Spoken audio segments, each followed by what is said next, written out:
Tout le monde, je suis heureux d'être parmi vous. On était là déjà hier après-midi et donc deux fois aujourd'hui pour une série sur la consécration à Dieu. Et tiré d'un des plus célèbres textes de la Bible, l'un des plus connus, Romains 12, versets 1 et 2. Et je pense que nous l'avons ici. Je vous exhorte donc, frères, par les compassions de Dieu, à offrir vos corps comme un sacrifice saint, vivant et agréable à Dieu, ce qui sera de votre part un culte raisonnable. Et donc, il y a trois parties. Il y a encore à offrir un sacrifice. On a vu ça hier après-midi. Ce matin, c'est faire vraiment une différence vraiment dans notre vie et dans la vie des autres par le don de notre corps à Dieu. Quelqu'un qui est consacré fait une différence autour de lui. Dans les premières années du marxisme, on a interrogé les militants de l'époque sur l'engagement. Ils ont dit, nous voulons absolument étendre notre croyance, notre vérité au monde entier. Pour cela, nous sommes prêts à mourir. Ça nous est égal si nous mourrons pourvu que nous puissions accomplir cet objectif. Et c'est grâce à des gens qui sont totalement consacrés que les idées de ces gens voyagent et convainquent d'autres gens. La conviction est contagieuse. Et bien sûr, il en est de même dans la foi chrétienne. Mais on pourrait trouver ça un peu trop, un peu exagéré. Et s'agissant de différentes idéologies, oui, on est d'accord, c'est exagéré. Certaines doctrines, certaines idées ne valent pas la peine qu'on se sacrifie pour les faire propager. Mais la vérité de Dieu, ça vaut largement la peine, la vérité de l'Évangile vaut largement la peine que nous donnions notre corps en sacrifice complet pour le faire connaître à travers le monde entier. C'était le sens de la vie des apôtres, c'était le sens de la vie de Jésus-Christ. Il a donné sa vie pour nous. Et donc, est-ce que c'est logique de se donner à Dieu? Oui. Selon l'apôtre Paul, selon l'Écriture, c'est logique, c'est un culte raisonnable. Et on va donc regarder cela. D'abord, se donner entièrement à Dieu est un culte raisonnable. En autre mot, c'est logique. Si Dieu est vraiment Dieu, si Jésus-Christ est vraiment le Sauveur, si son sacrifice est vraiment suffisant pour le pardon de nos péchés, la chose la plus logique que nous puissions faire, c'est nous donner à Dieu entièrement pour faire connaître ce message. Ce n'est pas du tout exagéré, ce n'est pas insensé, c'est logique et raisonnable. Quand nous lisons donc dans ce chapitre, ce qui sera de votre part un culte raisonnable. D'abord le mot culte. Qu'est-ce qu'on emploie le mot culte aujourd'hui? Et pourtant, se prétend athée, on parle beaucoup de laïcité, mais avez-vous déjà entendu les phrases série culte, émission culte? Vous avez entendu ça? Nous étions avec tel chanteur, c'était un moment de grâce qui s'est étendu sur tout le stade. Nous étions 50 000 en communion. Quand certains chanteurs chantent, des chants surtout émotionnels un peu, vous avez, maintenant on a le téléphone portable et on met la lampe torche et on fait 50 000 petites flammes, lumière dans un stade et on est dans une sorte de culte. L'homme, on a dit, est un animal religieux. Camus a dit, le 21e siècle sera spirituel ou ne sera pas. L'homme éprouve le besoin d'adorer. Encore faut-il savoir si ce que nous adorons vaut la peine d'être adoré. Est-ce que c'est digne de notre adoration? Le mot adoration Le mot adoration véritable implique le don de la personne tout entière dans un élan d'adoration et de service. Si on vous demandait de montrer quelle serait une position corporelle pour exprimer une adoration, ce ne serait pas comme ça. Ça, c'est plutôt je me méfie. Ce serait les yeux pétillants, les bras tendus, le corps entier tendu dans un élan d'adoration. C'est le don de soi-même, les bras levés, veut dire je me donne, je me consacre, je suis tout à mon idole ou à qui je veux rendre une adoration. Une adoration, si on adore quelqu'un, il nous demande de faire un service, on va faire 3 fois plus que ce qu'il demande. On va courir pour faire ce qu'il nous a demandé, ou même si on perçoit qu'il suggère quelque chose, on va le faire. Ou qu'il intime, ce serait bien que telle chose soit faite, on sera tous là pour le faire. Et le plus vite possible et le mieux possible, notre adoration va nous pousser à agir, à faire ses moindres désirs, que ça devienne de suite des réalités. C'est ça le sens de l'adoration. Et donc, un culte implique obligatoirement le corps. Je ne peux pas rendre un culte en esprit et en vérité sans faire suivre ce culte par des actes d'obéissance tout au long de la semaine. Le corps est au service de Dieu, c'est pour ça qu'il dit « Je vous demande de présenter vos corps à Dieu, c'est un culte raisonnable. » Regardez un peu d'où est venue la folie de l'humanité. Est-ce que vous pensez que notre monde aujourd'hui vit dans une sorte de folie? Je pense que c'est évident. Alors bien sûr, vous et moi, on n'est pas dans la folie, mais les gens autour de nous, évidemment. Parfois, nous aussi, on est dans la folie. Mais d'où vient la folie? D'où vient cette folie? C'est en Romains chapitre 1, Dieu nous explique tout. Verset 20, en Romains 1, verset 20, il dit « En effet, les perfections invisibles de Dieu, sa puissance éternelle et sa divinité se voient comme à l'œil depuis la création du monde quand on les considère dans ses ouvrages. » Vous remarquerez que toutes les caractéristiques de Dieu sont invisibles à l'œil humain. On ne peut pas voir la puissance de Dieu à l'œil humain, on ne peut pas voir son éternité ni sa perfection. Mais on en voit les effets dans la beauté et la complexité inouïe de l'univers. Et plus on pousse la recherche scientifique et on découvre l'infiniment grand et l'infiniment petit, plus en plus tous les scientifiques qui sont sans un biais particulier, disent il doit y avoir une intelligence infinie, supérieure, qui est à l'origine de tout ça. C'est trop bien fait. Le hasard, vous avez remarqué dans votre ménage, dans votre jardin, le hasard ne fait pas bien les choses. Mais l'origine et la complexité, la grandeur et l'infini de l'univers, et voilà, ça témoigne d'une puissance. Et Dieu dit, oui, à travers la création, n'importe qui peut se rendre compte que cette première cause est divine, éternelle, toute puissante et parfaite. Comme on dit, ça crève les yeux. Bon, alors on a donc la révélation de certains attributs de Dieu. Maintenant, regardez ce qu'il dit.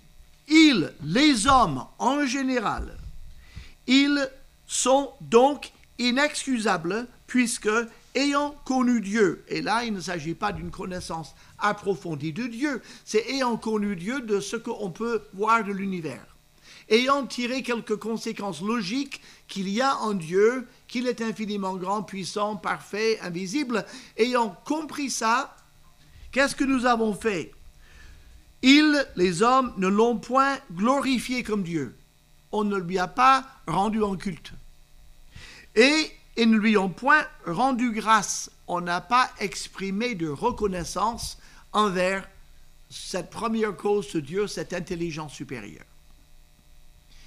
Vous avez un beau coucher du soleil, vous vivez dans un beau jardin, vous avez peut-être été à la montagne par ici ou à la mer et vous dites que c'est beau la nature, que c'est merveilleux. Regardez cette vue, c'est à pleurer d'émotion, c'est tellement beau.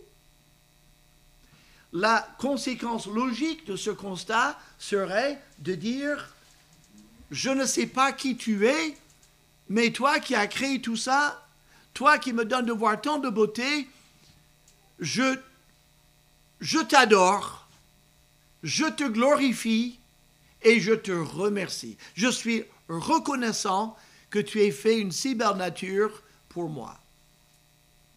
Ça serait la chose la plus normale. Eh bien, c'est précisément ça que les hommes ont refusé de faire. Regardez les conséquences de cet abandon. C'est que, verset 21, mais les hommes se sont égarés dans leurs pensées, donc la pensée s'égare, et leur cœur, sans intelligence, a été plongé dans les ténèbres. Maintenant, on ne voit plus où on va.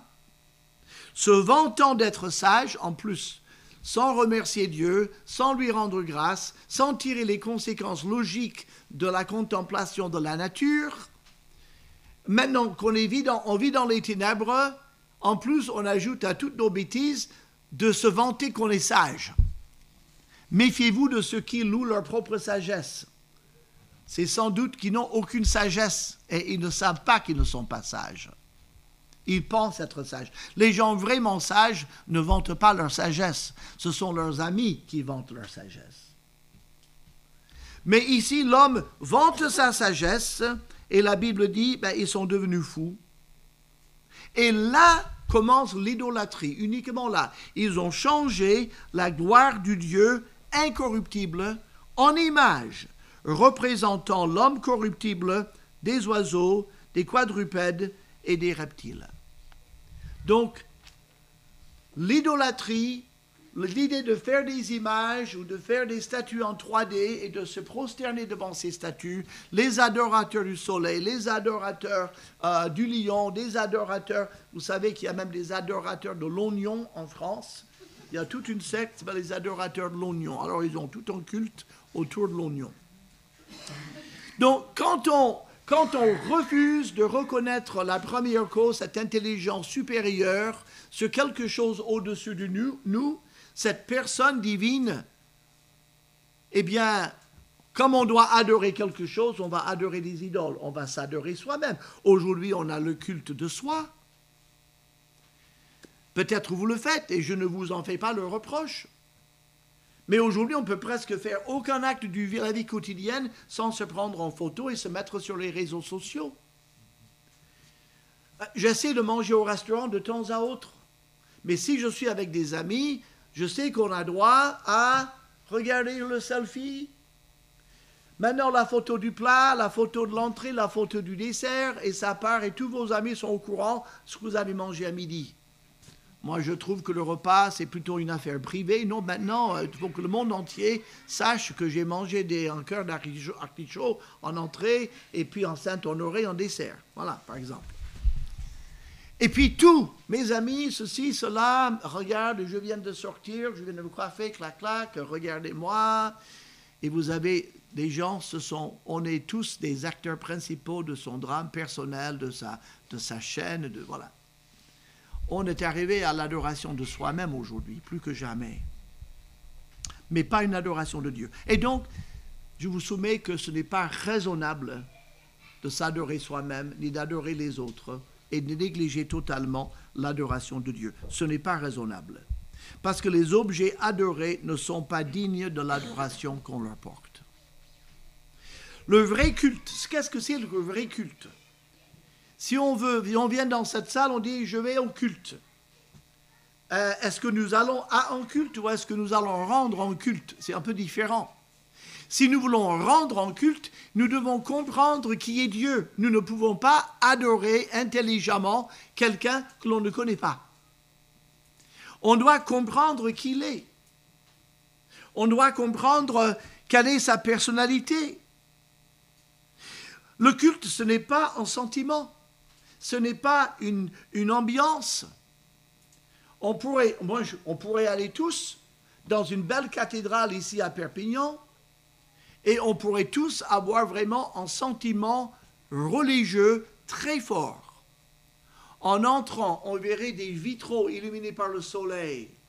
notre vue prend plein d'émotions. C'est beau, c'est magnifique. Mon âme s'élève. Et c'est pour ça que les églises sont si hautes, parce que l'idée, c'est que l'âme de l'adorateur s'élève dans un élan émotionnel. Après, on voit, on entend un orgue à tuyau avec un chant majestueux. Et nos oreilles sont sublimées par cette musique absolument majestueuse, et puis notre toucher par l'eau bénite, et puis par quelques gestes.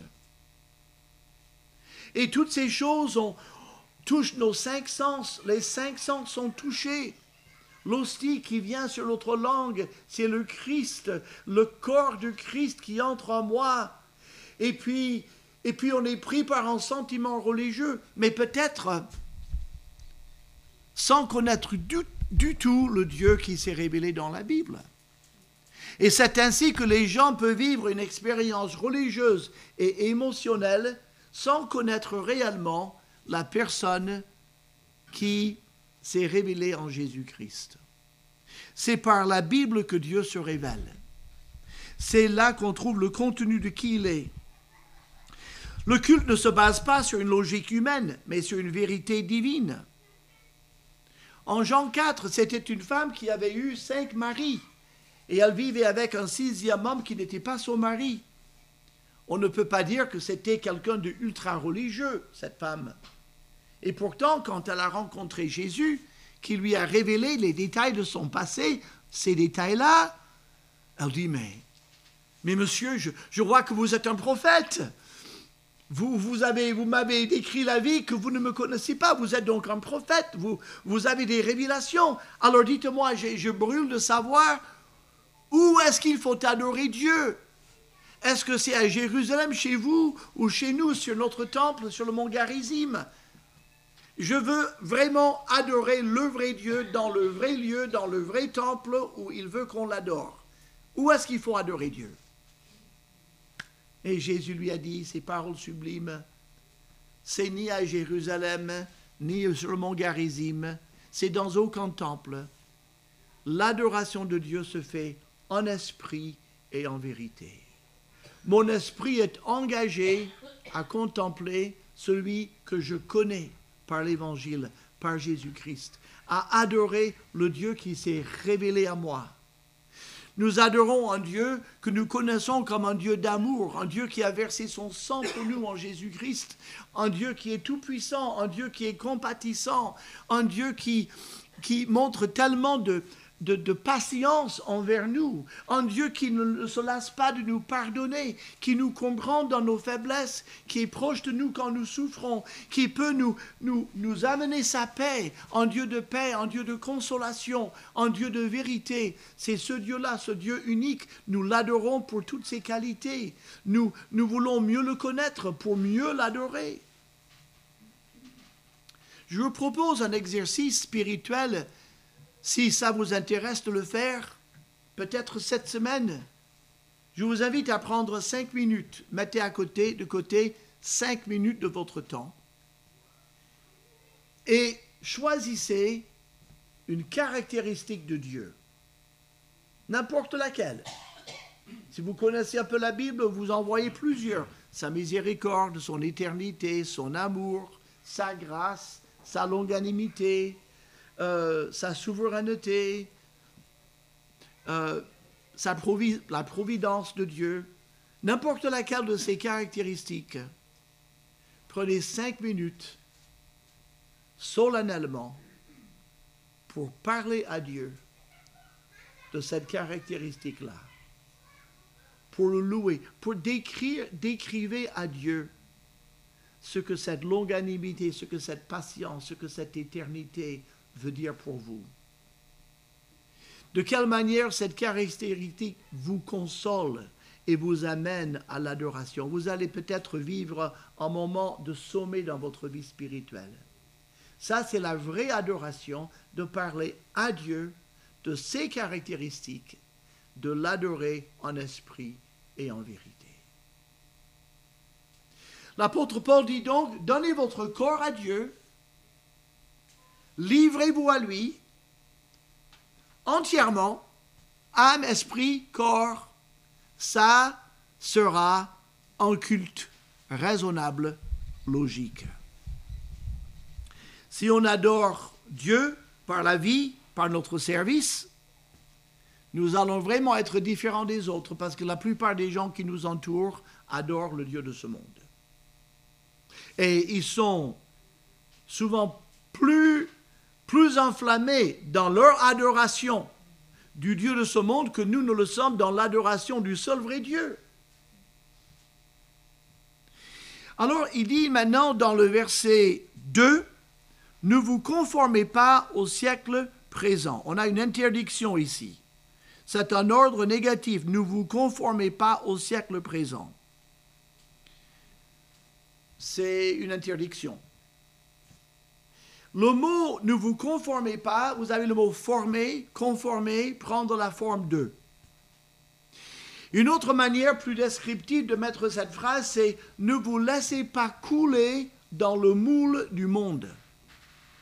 Ça fait penser à une fonderie où nous sommes en métal en fusion, donc on est liquide, et on va nous donner une forme. Et donc, on prépare un moule.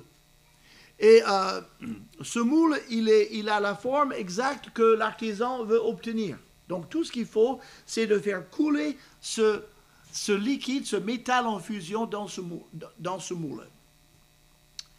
Et donc, ce métal en fusion représente votre manière de penser, ma manière de penser. Et le Seigneur dit, le monde vous propose un moule. Le monde vous propose un schéma de pensée. Le monde vous propose des valeurs. Le monde vous propose des attitudes. Le monde vous propose des réactions. Ne vous laissez pas couler votre vie intérieure, votre personnalité, la manière dont vous pensez, la manière dont vous réfléchissez, ne vous laissez pas couler dans le moule du monde. C'est une interdiction. Alors vous dites, en quoi consiste ce moule? Eh bien, il y a 3 choses. L'apôtre Jean nous en parle en 1 Jean chapitre 2, versets 15 à 17. 3 éléments. La convoitise de la chair. La convoitise de la chair, ce sont des envies corporelles, des envies corporelles. Ça peut être beaucoup de choses. Il y a des gens qui ne vivent que pour la nourriture. Parfois, quand j'écoute la radio, et peut-être vous aussi, on va regarder une émission culte sur la cuisine. Et en France, on est les rois du monde pour la cuisine. Et vous entendez certains, ah oui, la sensation. Quand vous mangez, alors il y a un petit goût de ceci, et puis ça fond, et puis vous avez un petit à côté là que personne d'autre ne sait faire, et ça, et puis ça sublime, et puis enfin, on est pratiquement dans le langage de l'adoration. Il n'y a rien de mauvais à bien manger. Au contraire, on est tous contents de bien manger, tous. Mais on peut aller très loin et dire c'est la jouissance, c'est le moment M de ma vie, c'est le quintessence de la finesse, c'est le moment sublime de mon existence. Je vis pour ces moments de grâce. Et on parle de gastronomie. Ça peut être la sexualité. Et aujourd'hui, la pensée, c'est si vous avez des pulsions, même mon pauvre, il faut les satisfaire le plus tôt possible. Sinon, vous allez devenir névrosé et psychotique. Vous allez finir à ce qui n'est pas du tout vrai. Mais c'est ce qu'on nous fait croire. Des envies corporelles, il faut les assouvir. Il faut s'y donner entièrement. La discipline, ça c'est d'un autre âge, c'est le vieux puritanisme. Nous sommes libres maintenant. Nous avons compris que ces corps, c'est ce qui compte le plus. Les envies corporelles. Bon, les convoitises des yeux, les envies de l'âme. Je désire quelque chose pour mon âme. Et on va parler justement dans les tentations de Jésus. L'orgueil de la vie. l'orgueil de la vie, c'est des désirs de l'esprit. C'est pas quelque chose de physique, c'est quelque chose de psychologique. Ça parfois prendre l'ascendance sur quelqu'un. Voilà, ce genre de choses. Ces trois appâts-là constituent le moule du monde. Alors maintenant, on va voir le raisonnement derrière cette tentation. En Matthieu chapitre 4, justement, Satan, il a ces trois aspects, ces trois dimensions du moule dans lequel il veut nous couler nos pensées. Et donc, il a voulu le faire avec Jésus. Et heureusement, Jésus est là pour nous montrer le bon exemple. Donc, dans le verset 2, après avoir jeûné 40 jours et 40 nuits, chapitre 4 de Matthieu, Jésus eut faim. On peut le comprendre. On est là donc, corporel. Il a faim. Le tentateur, s'étant approché, lui dit, « Si tu es fils de Dieu, ordonne que ces pierres deviennent des pains. » Et dans la traduction la plus précise, c'est pas « si tu es fils de Dieu » comme s'il y avait un doute, c'est plutôt « puisque tu es fils de Dieu ». Satan sait que Jésus est fils de Dieu. Et donc, il ne va pas dire « si jamais tu étais fils de Dieu ». Non, puisque tu es le fils de Dieu, et je sais que tu es le fils de Dieu, tu as faim, ça fait 40 jours que tu n'as pas mangé, tu peux changer ces pierres en pain et tu peux satisfaire ta faim. Faim tout à fait légitime. Alors, chez Jésus, les tentations sont beaucoup plus raffinées que pour nous. Nous, si on n'avait pas mangé depuis 6 ou 7 heures et Satan venait faire s'échanger ses pains en pierre en pain, on aurait fait, ben oui, ça fait 6 heures que je n'ai pas mangé, j'ai faim, il faut que je... Jésus, ça fait 40 jours qu'il n'a pas mangé. Donc, ça tombe sous le sens, le Fils de Dieu peut bien changer les pierres en pain, il peut le faire, il en a la capacité. Où est le problème? Et justement, dans les tentations que Satan donne à Jésus jusqu'à la 3e, on dit, mais ben oui, mais non, mais c'est même pas une tentation, ça tombe sous le sens. Il en a la capacité, il a une fin légitime, il doit le faire.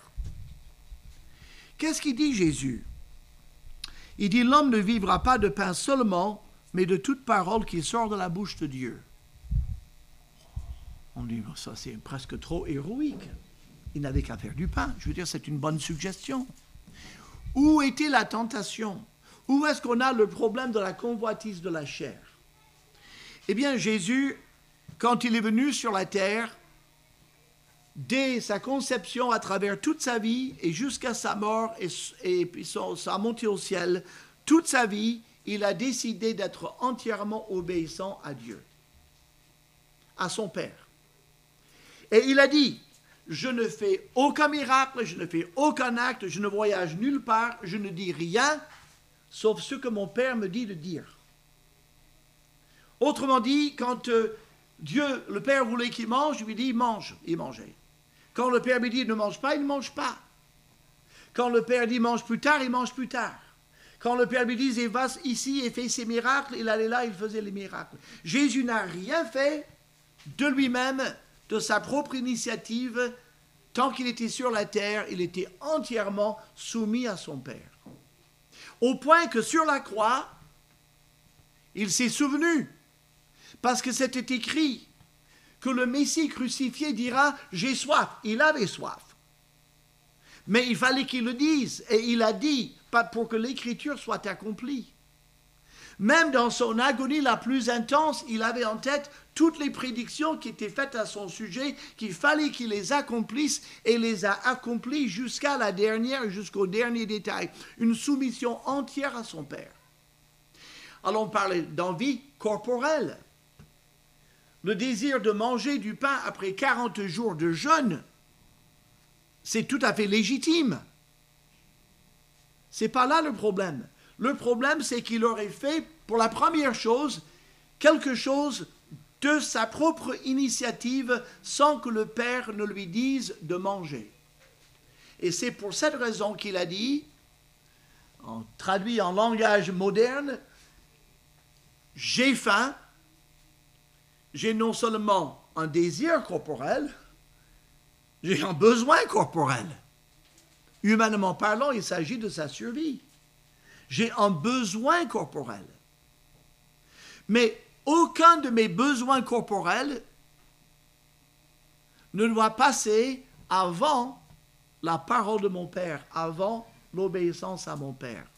Tous les appétits que je peux avoir, des appétits même les plus légitimes, doivent être tenus en laisse. Je dois le faire quand Dieu me dit de le faire. Alors bien sûr, Dieu ne vous demande pas de ne pas manger ou de manger, encore que Dieu peut vous inspirer un jour peut-être de ne pas manger pendant quelques temps, quelques heures, quelques jours pour prier. Ça, le Seigneur peut nous inspirer ça, et là il faut obéir à Dieu. Mais Jésus est notre modèle, et donc il a été beaucoup plus sévèrement tenté et sollicité que nous ne le serons jamais. Mais il nous donne, à travers cette condition extrême, la solution. Donc, Satan dit, ton corps en veut, ton corps en a besoin, mais vas-y, n'écoute pas Dieu. Et la réponse de Jésus est notre réponse. Satan dit, le pain, tes besoins sont plus importants que la volonté de Dieu. Et Jésus répond non, faire la volonté de Dieu est plus important que de manger. Faire la volonté de Dieu est plus important que toutes mes envies corporelles. Ça, c'est la convoitise de la chair. Après la convoitise des yeux, alors Satan l'amène sur le haut du temple. Verset 5, le diable le transporta dans la ville sainte, le plaça sur le haut du temple et lui dit, si tu es fils de Dieu, ou puisque tu es fils de Dieu, jette-toi en bas, car il est écrit, il donnera des ordres à ses anges à ton sujet, ils te porteront sur les mains de peur que ton pied ne heurte contre une pierre. Alors il est tellement fin, le diable, à deuxième, il cite dans la Bible. Il dit, tu vois, il est promis Dieu, ton père a dit que tu pouvais le faire, enfin il n'a pas dit que tu pouvais le faire, mais il a dit, si tu le fais, il ne te permettra pas de te faire du mal. Ces anges descendront te porter, que ton pied ne heurte pas contre une pierre. Si vous sautez de, je sais pas, 30 ou 40 mètres de haut, vous risquez de heurter votre pied contre une pierre. Et même vous écraser totalement. Il dit, mais ça n'arrivera pas si tu sautes, la Bible dit que les anges viendront te protéger. Vous dites, mais moi, je ne vois pas l'intérêt, je ne vois pas où est la tentation ici. Si. La tentation, c'est, Satan dit, mais tu es le fils de Dieu. Qui est-ce qui est à Jérusalem s'en rend compte? Les gens ne t'adorent pas comme ils devraient. Les gens ne te respectent pas comme ils devraient. Mais si tu sautais du haut du temple et tu descends comme une plume sur le parvis en pierre, devant des milliers de fidèles, là, tu seras reconnu. Mais c'est bien, il faut qu'on te connaisse, il faut que tu apparaisses, il faut que tu sois lumineux, il faut que tu les impressionnes, il faut que tu montres ta divinité. Je veux dire, il s'agit quand même de les convaincre, les pauvres. Il faut que tu le fasses, il faut que tu prennes l'initiative, il faut que tu te montres. C'est ça la tentation. Tu dois faire ta propre publicité. Parce que ton père n'a pas l'air d'y tenir, mais toi, tu devrais le faire. Et de toute façon, comme tu es le fils de Dieu, tu as une protection assurée. Tu dois te faire admirer, tu dois te montrer sans obéir et sans écouter le plan de Dieu. Tu dois prendre les choses entre tes mains. C'est la convoitise de convaincre les gens par mes efforts. Je vais vous prouver qui je suis. Je suis Dieu. Je vais sauter de ce haut du temple et vous allez voir. Et là, vous allez m'adorer. Voilà le sens de la tentation. La convoitise de concentrer les regards sur soi-même.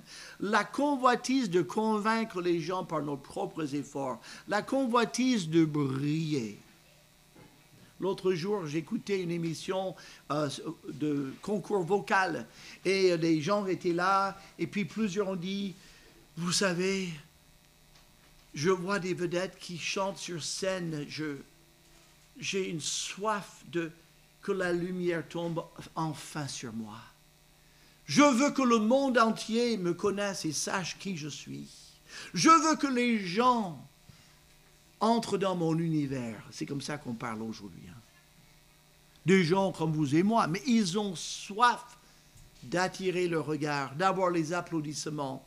Vous parlez avec certains chanteurs, ils disent, sans la scène, je ne suis rien. C'est je ne vis que lorsque j'entre en scène, que les projecteurs sont braqués sur moi. Là, je me sens vivre. La convoitise des yeux, c'est exactement ça. Et Jésus, qu'est-ce qu'il a dit? Tu ne tenteras point le Seigneur ton Dieu. Autrement dit, il dit, le Père ne m'a pas dit de me jeter du haut du temple. Il ne m'a pas dit de le faire. Tenter Dieu, c'est de faire, Dieu, je vais faire un truc, je vais me mettre en danger et tu dois venir me secourir. Je vais faire ce que moi je veux et il faut que tu viennes m'aider. Alors que Dieu ne nous a pas rien demandé. Ça, c'est tenter Dieu. Quand les gens étaient dans le désert, ils ont dit, bon, cette manne, c'est très bien, mais ça fait tout le temps comment ça, mais je pense que Dieu serait incapable de nous envoyer un peu de viande. Hein. Ça, peut-être, serait trop difficile pour lui. La manne, ça passe. Bon, ça, on comprend, il peut nous envoyer. Mais la viande, Dieu ne pourrait pas nous envoyer la viande. C'est une provocation. Ça, c'est tenter Dieu. On tente Dieu quand on dit, bon, moi, je vais faire ça, Dieu, il faut que tu viennes m'aider. Est-ce que tu es dans mon équipe ou pas? Ça, c'est exactement tenter Dieu. Et Jésus répond à Satan, mon Père ne m'a pas dit de me jeter du haut du temple. Mon Père ne cherche pas à concentrer sur moi la lumière et le regard des gens. Mon Père ne veut pas que j'impressionne les gens. D'ailleurs, il était écrit que le serviteur du Seigneur viendra vers les siens et les siens ne le recevront pas. Jésus savait qu'il venait pour mourir, qu'on allait le crucifier. Ce serait totalement contre la volonté de Dieu qu'il attire les regards vers lui, qu'il fasse la super vedette. Ce n'était pas dans le plan de son Père à ce moment-là. Ça viendra ce moment de gloire, mais pas à ce moment-là. Et donc, dans la pensée du monde, c'est attire l'attention sur toi-même. Montre que tu existes, montre que tu es quelqu'un. Et le Père dit, obéis-moi, donne-moi ton corps. Laisse-moi vivre ma vie à travers toi. C'est exactement le contraire. Le mot du monde, c'est l'orgueil de la vie, les désirs de l'esprit. Et donc, ça concerne un peu la domination, le contrôle, la manipulation. Nous vivons dans un monde de manipulation, vous ne trouvez pas? Est-ce que vous avez déjà entendu parler de gens qui sont toxiques, des relations toxiques? Vous avez entendu parler de gens narcissiques, pervers narcissiques? C'est des trucs, on n'a jamais entendu parler de ça il y a 20 ans, maintenant tout le monde en parle et à tout bout de champ, et peut-être trop. Mais ça traduit l'idée qu'il y a des gens qui sont malades, il n'y a pas de doute, et c'est le péché. Ils ont peut-être une très mauvaise image d'eux-mêmes, mais ils se sentent vivre quand ils peuvent manipuler quelqu'un. Et quand ils sont dans une relation où l'autre est manipulé, dépossédé un peu de sa volonté, etc., culpabilisé continuellement, eh bien, il y a une sorte de jouissance perverse dans cette relation-là, de la part de celui qui manipule. Alors, à juste titre, c'est une maladie de l'âme, c'est une maladie de l'esprit. Mais Satan va proposer quelque chose de similaire à Jésus. Et là, verset 8, il le transporte sur une montagne très élevée, lui montre tous les royaumes du monde et leur gloire, et lui dit, je te donnerai toutes ces choses si tu te prosternes et m'adores. Vous parlez de manipulation. Satan est le maître chanteur dans ces histoires-là. Est-ce que Jésus, tu es le Fils de Dieu? Oui. Normalement, tu devrais régner sur le monde. Ce serait normal que tu régnes sur le monde. Oui. Mais tu peux commencer aujourd'hui. Je te donnerai tous les royaumes. Je te ferai régner sur le monde. Normalement, tu devrais de toute façon le faire. Mais écoute, on fait un raccourci et dès aujourd'hui, tu règnes sur le monde. mais à condition que tu te prosternes et que tu m'adores. C'est grossier quand même, hein? Mais celui qui veut régner sur le monde, parce qu'il veut avoir l'orgueil de la vie, il veut régner, il veut manipuler les gens, il veut passer sa volonté, il veut contrôler les gens. Mais il y en a plus d'un, et on a entendu parler de ces gens qui vendent leur âme au diable. C'est une phrase qu'on entend de temps à autre, qui font un pacte avec le diable pour avoir de la reconnaissance, de la célébrité ou autre. Et Satan dit, je te donne ça, tu veux ça, n'est-ce pas? Tu aspires à ça. Eh bien, donne-moi ton âme et je te donnerai ce que tu veux. Mais quel horrible échange. L'orgueil de la vie, c'est régner, manipuler, diriger les choses. Je contrôle les gens. Je les asservis à mes ambitions. Et Satan propose ça à Jésus-Christ. Oui, mais si Jésus-Christ se prosterne et adore Satan, Satan reste le maître du monde. Jésus ne sera que son exécutant. Parce que s'il adore Satan, ben il est engagé à faire la volonté de Satan. Donc il ne règne sur rien. Vous voyez la manipulation, le jeu de miroir, la fausseté, l'hypocrisie, le danger. Et bien sûr, le Seigneur, il refuse ça. Il a dit, retire-toi, Satan. Il est écrit, tu adoreras le Seigneur, ton Dieu, et tu le serviras lui seul. Alors, est-ce que Jésus va finir quand même par manger? Oui. Après la troisième tentation, immédiatement, les anges viennent lui servir à manger. Il ne fallait pas qu'il fasse 40 jours de plus sans manger. Le Père avait préparé le moment pour le restaurer après la troisième tentation. Il a mangé au moment du Père. Est-ce qu'il a été rendu célèbre? Est-ce qu'on connaît le nom de Jésus-Christ dans le monde aujourd'hui? Oh ben oui, et depuis 2000 ans. Son nom est mentionné régulièrement par plusieurs milliards de personnes à travers le monde, dont nous ne sommes qu'une faible partie. Il est connu. Beaucoup mieux que s'il s'était jeté du haut du temple. Il est connu, mais par le Père. Il est connu dans notre cœur, par la volonté du Père et du Saint-Esprit. Il n'avait pas besoin de céder à cette stupide tentation de Satan pour être connu. Et il est connu parce qu'il a obéi au Père. Nous l'adorons parce qu'il est humble, pas parce qu'il s'est fait voir. Est-ce qu'il va régner sur le monde? Assurément, il va régner sur le monde, mais sans le concours de Satan. Le Père va lui donner le royaume. Le Père va lui donner le royaume, pas Satan. Satan sera défait et envoyé dans le feu éternel. Alors, quand l'apôtre Paul nous dit « Ne vous laissez pas couler votre manière de penser dans le moule du monde », il dit « Ne soyez pas préoccupés par les désirs de votre corps, par le fait d'attirer sur vous les regards et être reconnu par quelqu'un, ou par le fait de vouloir dominer les gens, manipuler les gens et puis contrôler les gens. » Ça, c'est la manière de vivre du monde. Je vous interdis, dit l'apôtre Paul, d'adopter cette manière de penser, cette philosophie et ces soi-disant valeurs. Ça, c'est le jeu de Satan. C'est comme ça que lui, il domine sur le monde. Vous devez être exactement dans la différence. Regardez, je vous prie, 2 Corinthiens chapitre 10.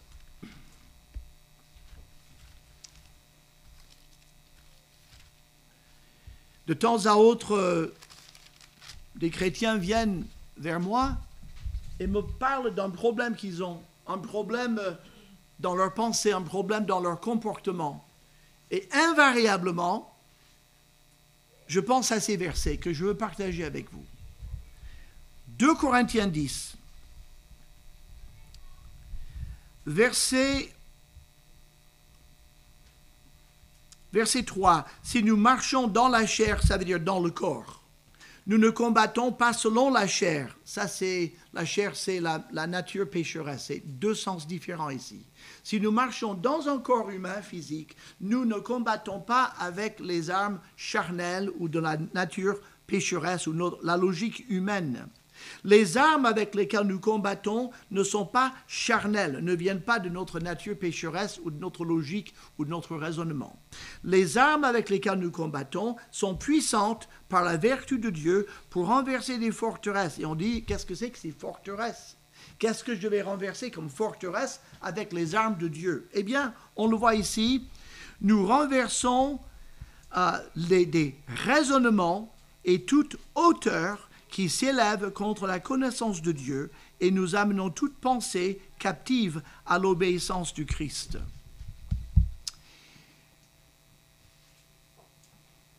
Vous n'êtes pas le chiffre qui est écrit sur votre fiche de paie. Votre identité ne se résume pas à votre salaire. Votre identité ne se résume pas à l'adresse où vous habitez, quartier chic ou pas. Votre identité ne se résume même pas à votre niveau d'intelligence ou du nombre de diplômes que vous avez. Vous et moi, notre identité, c'est ce que nous pensons. Nous sommes ce que nous pensons. On pourrait dire à quelqu'un, dites-moi vraiment tout ce à quoi tu penses et je te dirai qui tu es. Et donc, nous vivons dans nos pensées, mes amis. C'est là où nous vivons. La preuve, c'est que vous pouvez avoir quelqu'un de totalement handicapé et il peut être très joyeux parce que ses pensées sont pleines de reconnaissance et de joie. Et vous pouvez avoir quelqu'un qui est très riche et en pleine santé et qui a tout ce qu'il faut et qui soit profondément dépressif parce qu'il a des pensées dépressives. Et l'un dira « je suis rempli de joie » et l'autre dira « je suis misérable ». Et pourtant, sur le plan matériel, c'est exactement le contraire. On dit d'un tel, il a tout pour être heureux, il ne l'est pas. Lui, il a tout pour être malheureux et lui, il est heureux. Comment ça se fait? C'est une manière de penser. C'est ça qui détermine qui nous sommes, c'est ça qui détermine ce que nous devenons.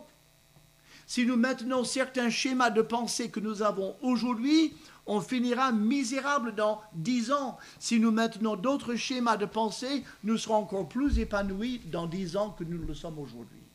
Nous sommes ce que nous pensons. Et donc, ce moule du monde, nous étions dans ce moule avant d'être sauvés.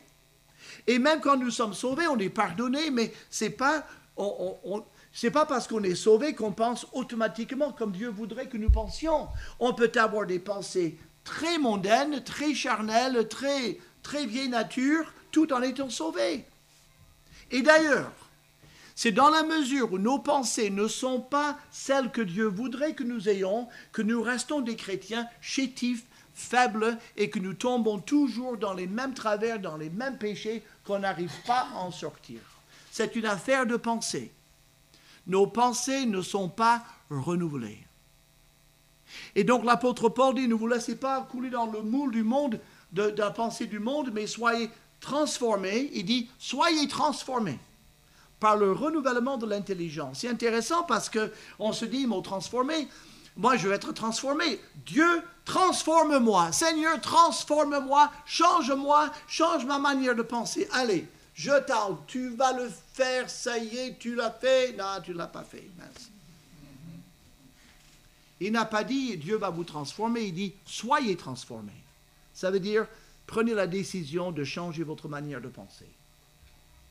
Ça peut nous paraître incroyable. Et la vie chrétienne, c'est beaucoup plus que la pensée. Non, c'est pas plus, c'est la pensée. Soyez transformés par le renouvellement de l'intelligence.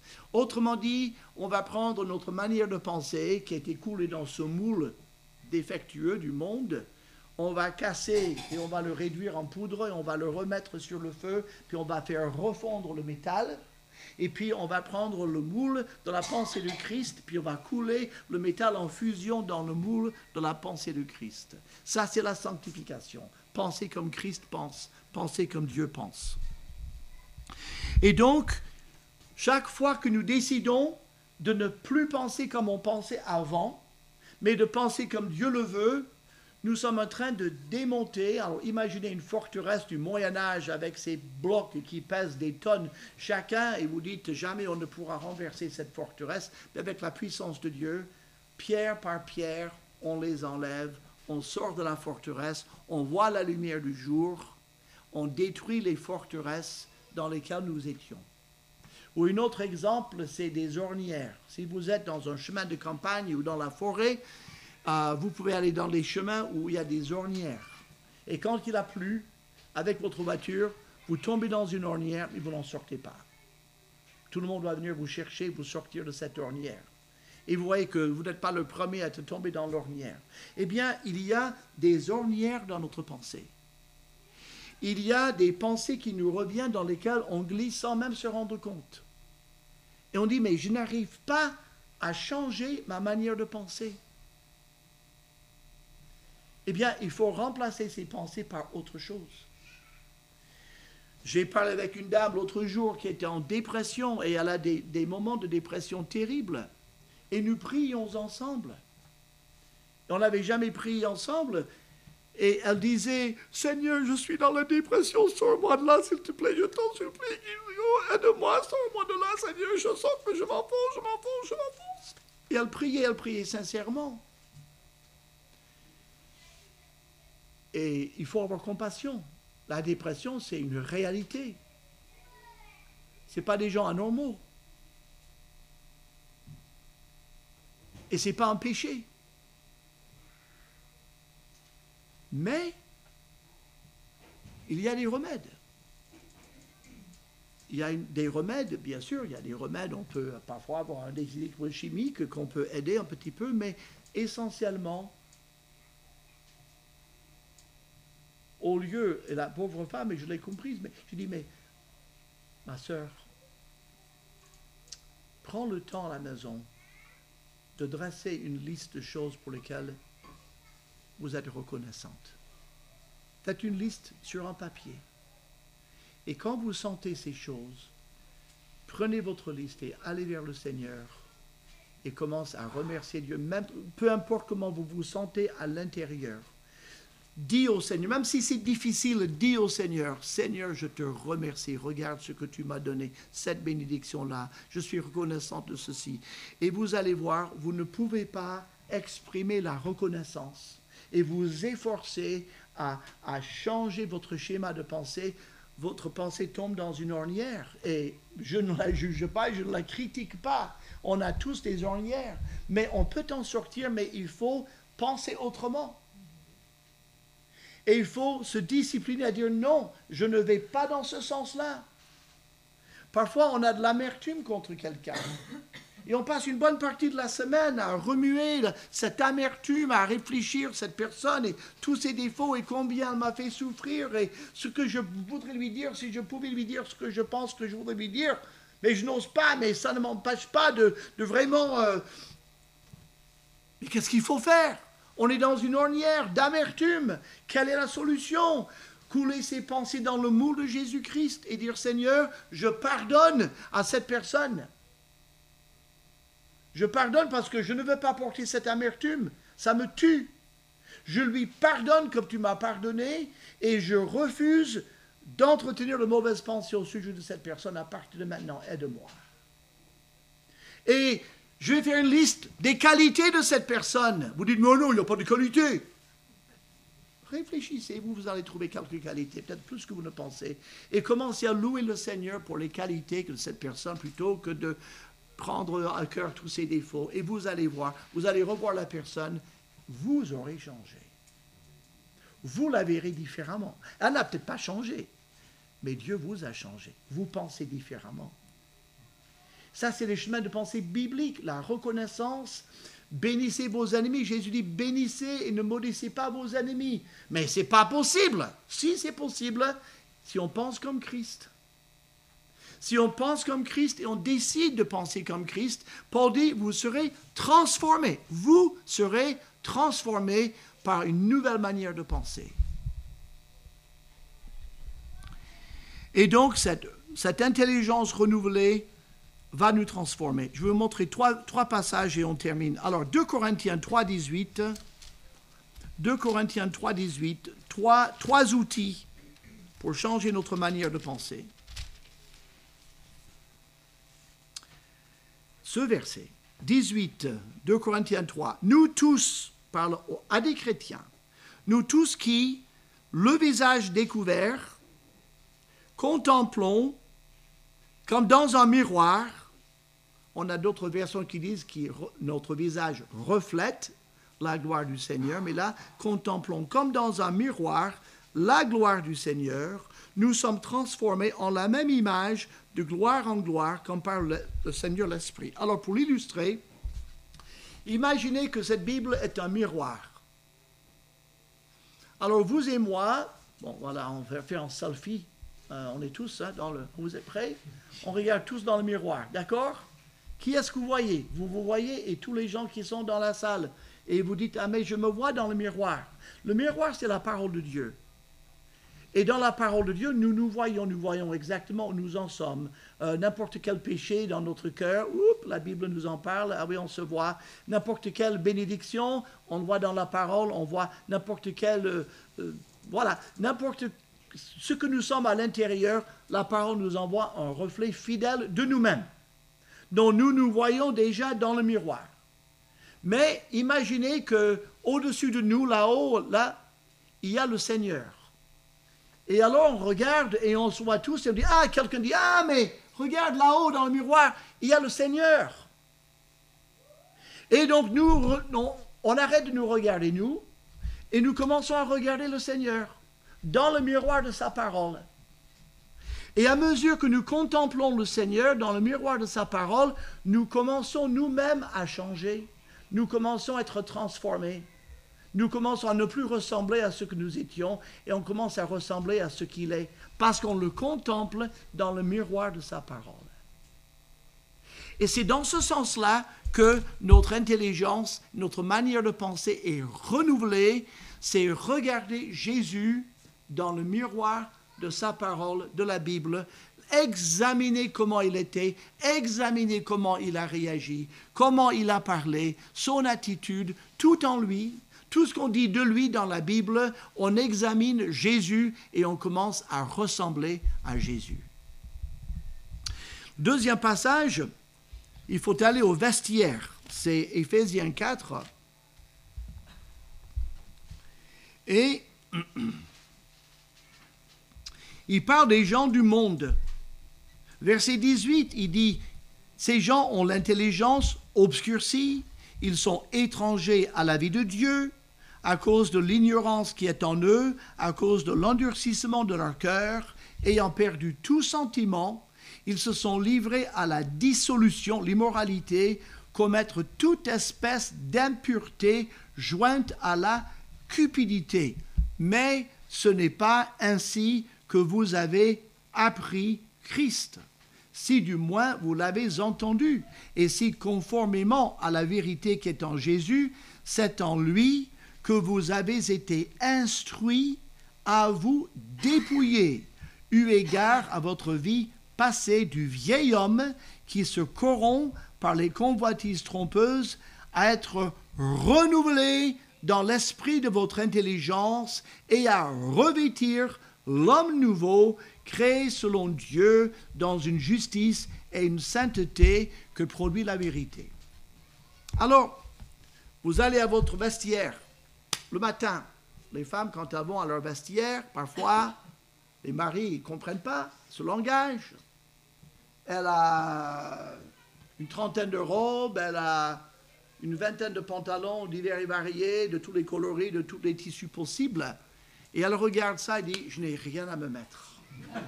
Et le mari dit, ça va, je veux dire, non, mais comme je me sens aujourd'hui, je ne sens aucun vêtement qui corresponde à comment je me sens aujourd'hui. Bon, les hommes, ils n'ont pas ça. Eux, c'est beaucoup plus primaire. J'ai la chemise d'hier, d'avant, oui, peut-être 3 jours, c'est pas grave, je la mets. Bon, quand on lavera, ça vaudra la peine de la laver. J'ai un pantalon toujours le même, c'est bon, j'en ai 2, donc tant l'un l'autre. Et puis j'ai des... C'est bon, je suis habillé, je suis prêt à fonctionner. On ne se pose même pas la question. Mais dans l'armoire du chrétien, c'est là où tout le monde est logé à la même enseigne, il n'y a que 2 vêtements. Alors ne vous avisez pas à dire, tiens, j'ai porté celui-là hier, j'ai porté celui-là aujourd'hui. Non, choisissez toujours le même. L'apôtre Paul, il dit, quand on était dans le moule du monde, on était comme revêtu d'un vêtement qui était notre nature pécheresse, la convoitise des yeux, voilà, on vivait, on revêtait la nature pécheresse, la nature qu'on avait avant d'être sauvé. Et tous les jours de notre salut, on peut choisir de vivre pour soi-même, on peut choisir de vivre pour le monde, on peut choisir de vivre pour moi-même et ce qui m'intéresse et mes envies et mes intérêts. Ça, c'est le vieux vêtement. C'est le vieux vêtement. Et il est dans le placard. Vous dites, pourquoi le Seigneur ne l'enlève-t-il pas? Le Seigneur ne l'enlève pas parce que il nous permet de choisir tous les jours quel vêtement on va mettre. Alors le vêtement de la pensée de Christ, il dit, ça c'est le vêtement de l'homme nouveau. Ça, le costume s'appelle l'homme nouveau, ma nouvelle nature en Christ. Et le matin, il faut faire un choix. Est-ce que je veux vivre aujourd'hui comme Christ veut que je vive, avec sa manière de penser, avec ses intérêts, dans sa volonté, ou est-ce que je veux vivre pour mes intérêts, selon le monde et selon mes convoitises? Qu'est-ce que je choisis aujourd'hui? Alors, ne vous en faites pas. Le vêtement de Christ passe au pressing tous les soirs. Il est toujours propre, il n'y a jamais une tache, il n'y a rien. Vous pouvez le mettre, il est toujours propre. L'autre ne va jamais au pressing, il devient de plus en plus sale. Choisissez. C'est ça l'idée. Donc, c'est des illustrations données par le Saint-Esprit pour nous aider à comprendre le renouvellement de pensée. Revêtir Christ, on pourrait dire, habillez-vous avant de sortir. Avant de sortir de chez vous, avant d'aller voir votre famille, mettez le manteau de Christ, vous serez beaucoup plus agréable et vos proches seront beaucoup plus heureux avec vous. Si on agit comme Christ veut et pas comme nous, on a parfois envie de faire. Et enfin, en Corinthiens 2, c'est une manière de parler et des pensées que nous avons, le monde ne les a pas.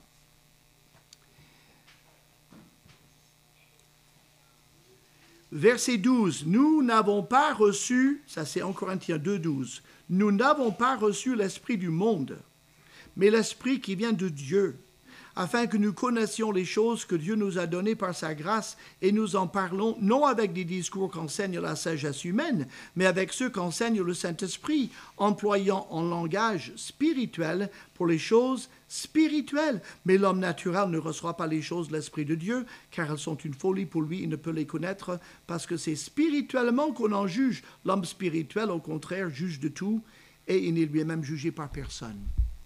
Je pense que si des gens qui ne connaissent rien de Dieu écoutaient ce message, beaucoup diraient, ce pauvre homme, il a l'air sympa, mais il déraille complètement. Je n'ai rien compris à ce qu'il a dit. Rien. Et pourtant, il avait l'air convaincu.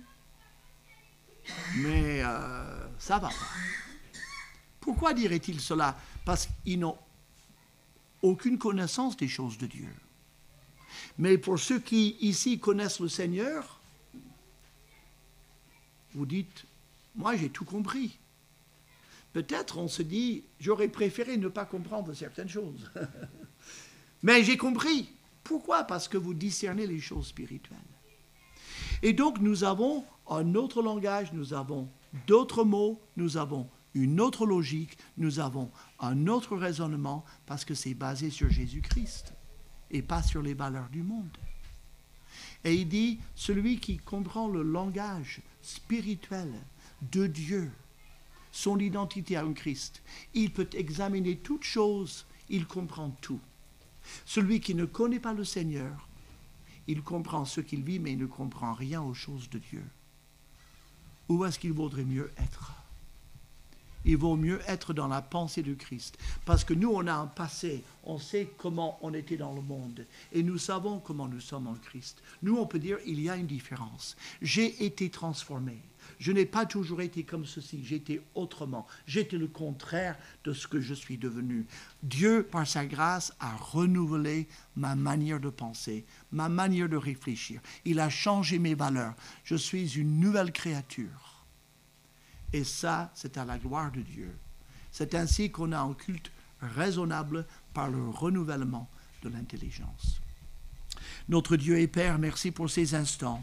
Veuillez prendre toutes ces vérités, les concentrer et nous permettre de les saisir. Aide-nous à nous les approprier, à les prendre pour nous-mêmes. Aide-nous à emporter tout cela chez nous, à méditer et à choisir toujours le bon vêtement tous les matins, de nous revêtir de Christ et de ses attitudes. En son nom précieux, nous prions. Amen.